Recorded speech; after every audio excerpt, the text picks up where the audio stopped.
Smile ఇచ్చి సరేనా ఇస్తాను అంటాను. ఎవరు అని చెప్పను, 1,00,000 రూపాయలు ఇస్తాను లేదా అంటాను. ఎప్పుడు ఇస్తాను?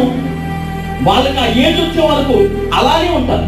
వాళ్ళు ఏంటంటే ఆ 1,00,000 రూపాయలు కాదన్నో, విశ్వాసి దేవుని దగ్గరికి వచ్చి అంటే మందిరానికి వచ్చి నువ్వు తండ్రి అని అర్థం చేసుకోకుండా నువ్వు విశ్వాసిగా ఆయన దేవుడు అనే దృక్పథంతో దేవుని మందిరంలో కూర్చొని ఎన్ని సంవత్సరాలు నువ్వు ప్రార్థన చేసినా నువ్వు బాలులతో సమానము.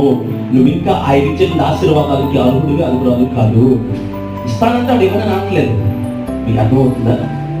బాలులు కనుక అక్కడికి వచ్చి అడుగుతున్నారు, కానీ ఆయన ఎలా చూస్తూ ఉన్నారు?